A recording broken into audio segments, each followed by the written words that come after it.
This is an interesting one about dogs on leads. It's very difficult, isn't it? Because I think that sort of there's no right or wrong answer really with regards to this. And people don't like being told what to do they? And everybody's got different views on how their dogs are and what their needs are as walkers and things. I just think it crosses the line when you have a dog that's off lead that you can't control. Is some dogs are so good off lead. They genuinely are good off lead, and they walk to the owner's heel and they do not move. They could see hot chicken on the floor, they could see a cat, they could see anything, and they will not move from the owner's heel. Very, very few far between that you get that.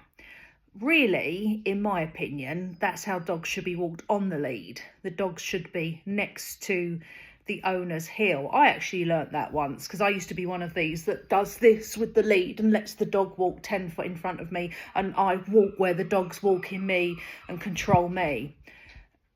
And I got taught that that's not great. You're not in control of your dog at all.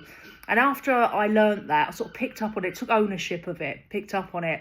And it's made me very conscious going forward when I'm in a public space around other people and other dogs of keeping my arm down right next to me. Your arm shouldn't be out here or out there or doing any of this. Your arm should be next to you with your dog next to you at your heel. Many reasons, isn't it? It doesn't invade anybody else's space. You're in control of your dog.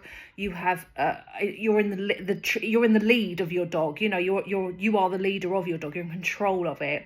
So for your dog's safety as well, nothing can happen to your dog. Accidents happen when your dogs veer off away from your feet. There's just many reasons why that's good practice.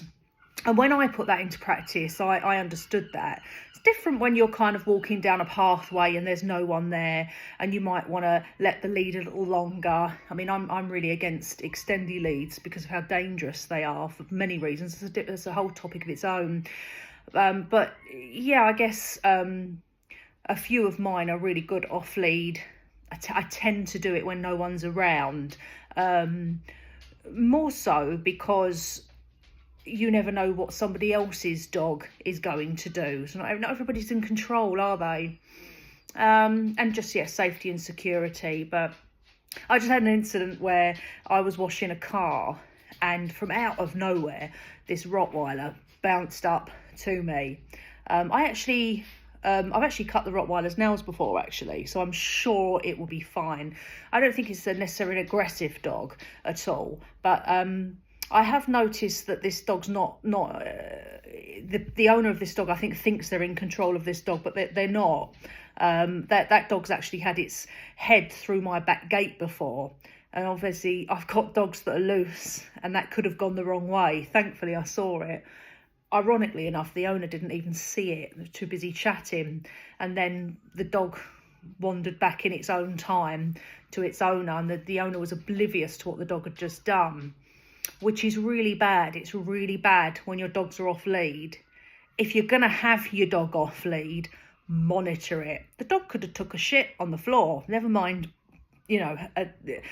have an altercation with another dog. That dog might not be aggressive, but what happens if it stuck its head through a gate where a dog was guarding its own territory? You could argue if a dog's gone out of its way to poke its head in somebody else's gate, it is actually acting quite, to a certain extent, forceful, and maybe with a little bit of dominance that it shouldn't anyway. So it could be seen as aggressive behaviour from another dog.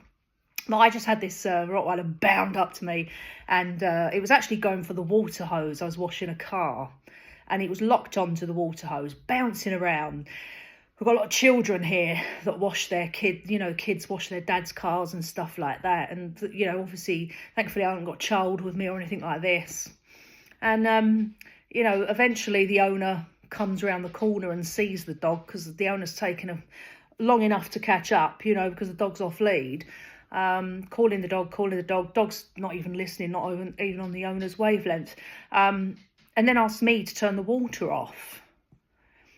So I said, well, no, you need to call your dog back. As it happens, I was nowhere near the water tap anyway. But it shouldn't really, if there's a child standing there, can you imagine the scenario? So, this is several occasions things like this happen.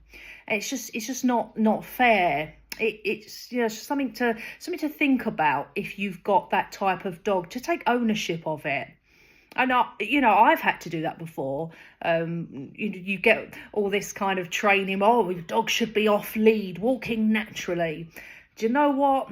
Not all dogs can do that. Very, very few can do that. In your public spaces, if your dog's been a problem, and by the time you get to 2 or 3 occasions, your dog's not right off lead. It's not fair on everybody else. It's just really not fair, is it? And then most of us have to go around working out when no one else is going to be around so we can go out for a peaceful walk. It's what we do, isn't it? There's another... talking of Rottweilers, there's another lady who's quite small and quite elderly, who's got the biggest God Almighty Rottweiler I've ever seen. And I'm not anti-Rottweiler, by the way, before the big dog squad comes for me. I'm into people being in control of their own dogs. If you can't lift your dog, physically lift it in the air, or if you can't restrain it and hold it up against your leg on the lead, then personally I don't think you should own a dog. Now, that could be a Yorkshire Terrier. If you haven't got the strength to hold one of them, you shouldn't have one. You're not in control. It should you need to be. And this lady, she probably, the older lady with one, she probably loves the dog a lot. She probably worships the dog. She's out walking with the dog a lot. The dog probably has the life of a king or a queen, whatever gender it is. It probably does. It's probably very well loved. Got very good intentions, but my Christ, this woman's going to end up dead. That the dog has just got a mind of its own. It's car aggressive. You could drive past in a car and the dog will just launch at your car, and you don't know what you're more concerned with. Are you going to accidentally hit the dog with your car? Is the dog going to damage your car? Or is the lady going to get pulled over and have all her knees smashed open or God knows what, because the dog's just launching with her? She's got her whole body weight holding this dog, and it's just the disaster waiting to happen. It's one of them where you see and oh Christ, I'll take the next turning, I'll drive the other way, And it's it's a lot, really. I don't know. There's it causes a right stir, doesn't it, on leads, no leads and all this. But it's just something to think about. I'm definitely team keep your dog on a lead. I'm very, in public spaces, I'm very much team that. Very rarely do I see a dog off lead where I think, that's a really responsible dog. Very few dogs can do that. And not only that, some dogs are quite chilled. The poo thing is a thing as well. It's the dog's in this direction and it's off lead. Might be as gentle as whatever, But you, the owner of this dog that's gone off in that direction, have got your head here and you're chat for 12, 15 minutes. Chat. The dog's still going over there. The dog's just took a big shit. You haven't seen because you're too busy chatting, you don't even care. The dog's finished its shit. The dog's now running off down there. Your face is this way. Chat. Off you go with the dog. The shit's still on the floor though. Do you get what I mean?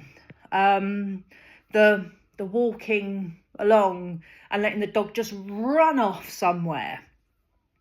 Again, it's the pooing. The off-lead thing, it's the pooing.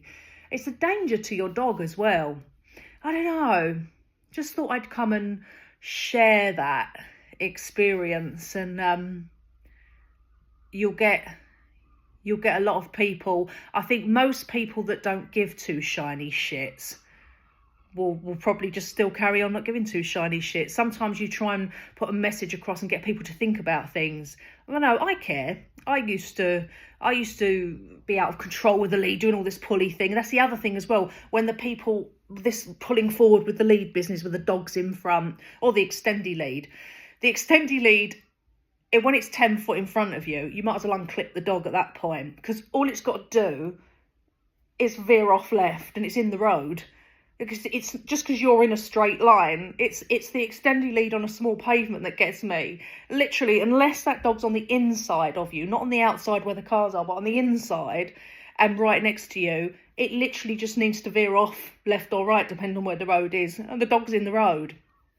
But it's the pulling towards people's property. I see it often where people walking, you know, they're like the arms like this and they're being led by their dog, and the dog will go to somebody's driveway or pathway, their private property, and start pissing up it.